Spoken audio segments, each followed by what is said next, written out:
Coma में है सरकार।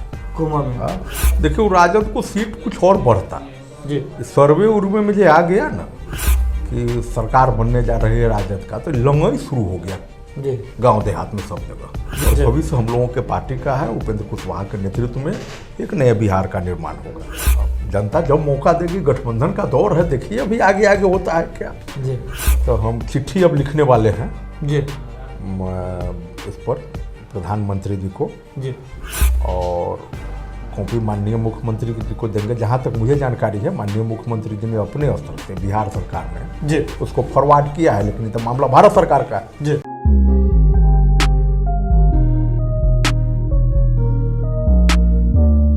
नमस्कार, भारत लाइव देख रहे हैं आप। देखिए अभी हमारे साथ कौन बैठे हुए हैं, आपको तो याद होगा अगर आप भारत लाइव के पुराने दर्शक हैं तो यही है ठाकुर धर्मेंद्र सिंह। बेलसंड विधानसभा क्षेत्र से इस बार मैदान में थे, लेकिन सहयोग नहीं मिल पाया दर्शकों का, और जो वहाँ के जो लोग हैं, जनता, उनका जो है सहयोग नहीं मिल पाया। लेकिन इसके बावजूद जो है होता है ना कि हार कर भी जीतने वाले को बाजीगर कहते हैं, तो आए हैं बाजीगर बन करके फिर से हमारे स्टूडियो में मौजूद हैं। इनकी राजनीतिक अनुभव की बात करें तो जब समता पार्टी का स्थापना हुआ था उस काल से, जॉर्ज फर्नांडिस के काल से जो है राजनीति में है। तो सर सबसे पहला अभी जो है लोक समता पार्टी में है, उपेंद्र कुशवाहा के नेतृत्व में चल रहे हैं। आपसे पहला सवाल है, जदयू में प्रदेश अध्यक्ष के रूप में बना दिया कुशवाहा जी को। उपेंद्र कुशवाहा जी सोच रहे थे मुझे मिल जाएगा मौका, लेकिन क्या लग रहा है नीतीश कुमार तो साधने में लग गया लव कुश को। देखिए, अभी तो जदयू का अंदरूनी मामला है जी। इससे राष्ट्रीय लोक समता पार्टी को क्या मान्य मतलब? राष्ट्रीय लोक समता पार्टी का वोट बैंक तो रहा है ना, आधार तो कुशवाहा जाता है। कुशवाहा वोट तो राष्ट्रीय लोक समता पार्टी का आधार वोट है, इसमें किसी के सेंधमारी करने से थोड़े होगा। वो राष्ट्रीय लोक समता पार्टी अपने अस्तित्व में है और हम लोग सब जगह संगठन बना रहे हैं और कुशवाहा हम लोगों के साथ है हर जगह पर। यही बात तो राजद भी कहती है। राजद कहती है इस बार बिहार विधानसभा 2020 में 16 विधायक कुशवाहा जाति से जीत करके आए, जिसमें से 8 हमारे पास है। तो राजद का इस हिसाब से देखिए तो हमारे ही पास है पूरा। दावा करने का अलग अलग तरीका है, लोग दावा करते हैं, लेकिन कुशवाहा समाज का सर्वमान्य नेता श्री उपेंद्र कुशवाहा। अभी देखिए बिहार में राजनीति में देखिए, चलिए हम आपके पार्टी लाइन से थोड़ा हट करके आप बात करते हैं। एनडीए में घमासान मचा हुआ है, आप एग्री कर रहे हैं? हाँ है। कहाँ कहाँ लग रहा है? अरे तो पहले तो वो रेरम रेडी जनता दल भाजपा में हो रहा है जी। सब अपना अपना तैयारी में है। कोनो कहता है कि अब भूपेंद्र यादव का न सुने हैं कि वो राजदे को तोड़ के मिला लेंगे, मतलब जनता दल का जरूरत नहीं है। जनता दल के भी बड़े नेता का बयान आ गया है कि चाहेंगे तो विलय करा लेंगे जी। और कांग्रेस को तोड़ने में लोग लगा हुआ है। तो यहाँ है गुरुओं का मेला, नहीं है कोई किसी का चेला। अपने अपने ढंग से लगा हुआ है तोड़ फोड़ में, लेकिन ज़्यादा दिन चलने वाले नहीं है। मध्यावधि चुनाव के लिए हम लोग माइंड मेकअप किए हुए हैं। आप लोग भी माइंड मेकअप? हाँ। राजद तो पहले से माइंड मेकअप किया एकदम। एक एक लोग बूझ रहा है, लोग का रहता है मोबाइल टिपता रहे, सरकार गिरले की बच लगी, गिरले की बच लगी। अखबार देखता है कि रातें तक गिर गई। ये तो अथी में चल रहा है, कोमा में है सरकार। कोमा में। जैसे आप मध्यावधि चुनाव की बात कर दिए तो हमको इससे राजद याद आ गया। आप राजद के साथ लंबे समय तक रहे हैं, जिला अध्यक्ष रहे हैं राजद के आप। और बात करें रघुवंश बाबू के साथ रहे हैं। अभी जैसे कि हमारे संपादक नमन मिश्रा लगातार चर्चा करते रहते हैं कि रघुवंश बाबू अगर अभी होते, नीतीश कुमार के साथ बातचीत हो जाती, यानी कि ऑफर वाला जो दौर चल रहा था। क्या लगता है आपको? देखिए, अभी काल्पनिक सवाल का क्या जवाब दिया जाए, क्या परिस्थिति होती, लेकिन इतना बात तय है कि रघुवंश बाबू अगर कोई बात बोलते थे या आज अगर वो होते कोई बात बोलते, तो उस बात को सब पार्टी का लोग, सब राजनीतिक दल के प्रमुख नेता, सब कोई उनकी इज्जत करते थे जी। उनका इज्जत सब दल में था जी।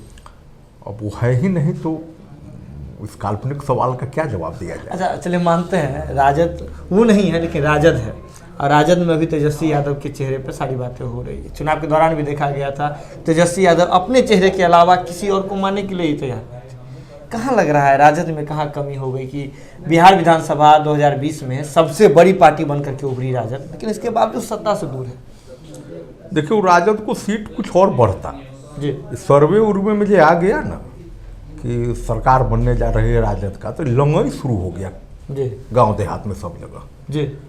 तो उससे थोड़ा सा लोग सतर्क हो कहना था। राजद तो सरकार बनने की स्थिति में उसकी लग रही थी जी तो सब जगह जो लंगई हो गया, उसके बाद दूसरा तीसरा फेज में लोग सतर्क हुआ। जी।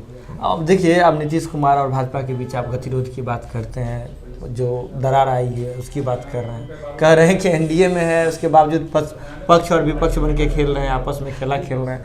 लेकिन ये बात बताइए, एक और जो मजबूत विपक्ष है राजद और महागठबंधन कुनबा है, इतने सीटों के साथ जो है अलग बैठी हुई है, विपक्ष में बैठी हुई, नीतीश कुमार को तो लगातार ऑफर दे रही थी, कमी कहाँ रह जा रही है जो एक साथ नहीं साध पाए?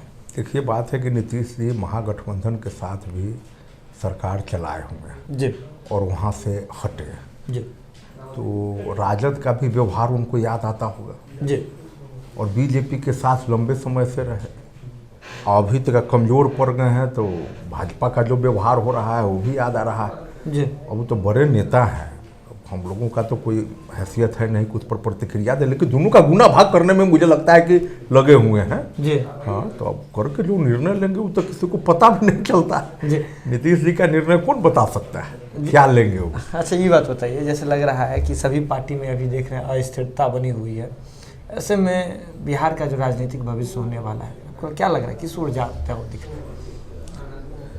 अब देखिए जनता क्या तय करती है, लेकिन एक चीज़ हुआ है कि इस चुनाव में जिस दमखम के साथ हम लोगों की पार्टी 104 विधानसभा चुनाव सीट पर लड़ी है जी, उसमें हम लोगों के राष्ट्रीय लोक समता पार्टी को बिहार का लोग उम्मीद के साथ देख रहा है, और जी। भविष्य हम लोगों के पार्टी का है। उपेंद्र कुशवाहा के नेतृत्व में एक नए बिहार का निर्माण होगा।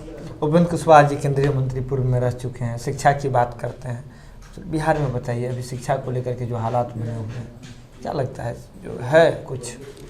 उपेंद्र कुशवाहा जी हमेशा सकारात्मक बात करते हैं, समता पार्टी के संघर्ष के साथ ही रहे हैं, हम लोग उनके नेतृत्व में काम किए हैं बहुत पहले से। जी कभी भी न उनका कोई विवादास्पद बयान रहा है, किसी जाति संप्रदाय या आजकल जो होता है कि इस प्रकार का कुछ रहता नहीं। जी वे शिक्षा के क्षेत्र में एक बेहतर बिहार, विकसित बिहार का उनका सपना है। अब जनता जब मौका देगी, गठबंधन का दौर है, देखिए अभी आगे आगे होता है क्या। जी। जैसे उपेंद्र कुशवाहा के बारे में आप कह रहे थे, आपने जनता की भी बात की, जनता देखती है, लेकिन जनता तो अभी सबसे बड़ा जो मुद्दा है अभी देश में कृषि का मुद्दा है, कृषि बिल आया है, उस पर विरोध करने में लगी हुई है, किसान आंदोलन चल रहे हैं। क्या लगता है बिहार के जो किसान हैं उसे कितना इस सारी बातों से सारोकार रखा है? देखिए, बिहार में तो सबसे बड़ी बात है कि कोई आंदोलन भी जाति पार्टी पर बंट जाता है। अब किसान आंदोलन को कह दिया जाता है कि ये सब विदेशी ताकत या कथी कथी वाला सब है, लेकिन जो मुद्दा है दम तो आखिर है। जी बात आप रघुवंश बाबू की कर रहे हैं, जी तो हम तो सोचे थे कि वो तकादा यात्रा निकाले किसान की ओर से। जी वो तो चिट्ठी लिखे थे मृत्यु सैया से जी कि मनरेगा से जोड़िए, जी कृषि कार्य को मनरेगा से जोड़ने के लिए। अब वो तो ठंडा बस्ता में पड़ा हुआ है, जी। तो वो आंदोलन जो चल रहा है किसानों का जो मुद्दा है, हम लोग तो उसके समर्थन में हैं, लेकिन किसानों का बहुत बड़ा कल्याण हो जाएगा जब कृषि कार्य को मनरेगा से जोड़ा जाए, जो रघुवंश बाबू की अंतिम इच्छा थी। माननीय प्रधानमंत्री जी ने भी उनके शोक संवेदना में कहा था जी कि उनका जो जो सपना था, जो उन्होंने पत्र लिखा है, उसको पूरा किया जाएगा, जी लेकिन अभी तो उसको पूरा हुआ नहीं। तो हम चिट्ठी अब लिखने वाले हैं जी इस पर प्रधानमंत्री जी को, जी और कॉपी माननीय मुख्यमंत्री जी को देंगे। जहाँ तक मुझे जानकारी है, माननीय मुख्यमंत्री जी ने अपने स्तर से, बिहार सरकार ने जी उसको फॉरवर्ड किया है, लेकिन ये तो मामला भारत सरकार का है। जी भारत सरकार को तगादा करना पड़ेगा जी। कि रघुवंश बाबू का जो सपना है मनरेगा से जोड़ने वाला, उस काम को करिए।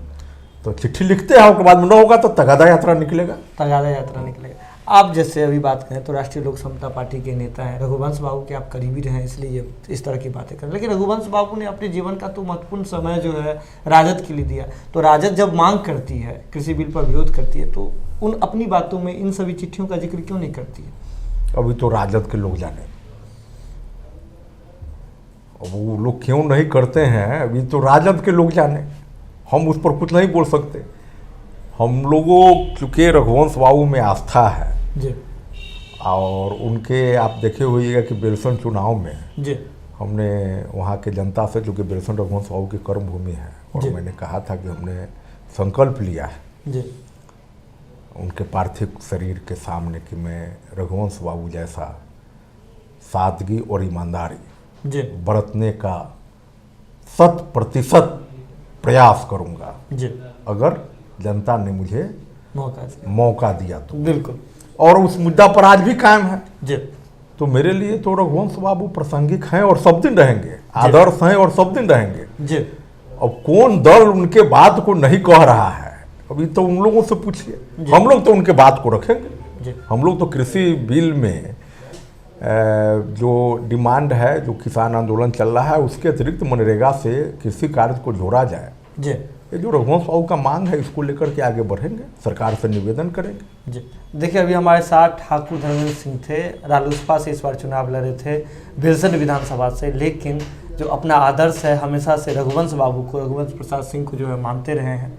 ऐसे में भले ही राजद, उनकी जो अंतिम इच्छा थी, जो उनकी चिट्ठी थी जिसमें जिक्र किया गया था कि कृषि कार्य को जो है मनरेगा से जोड़ा जाए, भले ही राजद उस मुद्दे को नहीं उठा रही है, अपने पार्टी के एक जमाने में कदावर नेता रहे उनकी बातों को नहीं उठा रही है, लेकिन ठाकुर धर्मेंद्र सिंह जहाँ भी हैं वहाँ से प्रधानमंत्री को भी पत्र लिखने जा रहे हैं, उनकी कॉपी मुख्यमंत्री को देने जा रहे हैं। मांग एक ही है कि रघुवंश बाबू का जो सपना था, जो सबके जनहित में था, सबके लिए कल्याणकारी था कि कृषि कार्य को मनरेगा से जोड़ा जाए, इसको लेकर के वो प्रधानमंत्री से अपील करेंगे। बने रहिए बात लाइव के साथ, खबरों का सिलसिला यहाँ लगातार जारी रहता है। अगर आपने वीडियो देख लिया तो जरूरत है इसे शेयर करने की, अन्य लोगों तक पहुँचाने की। बहुत बहुत धन्यवाद।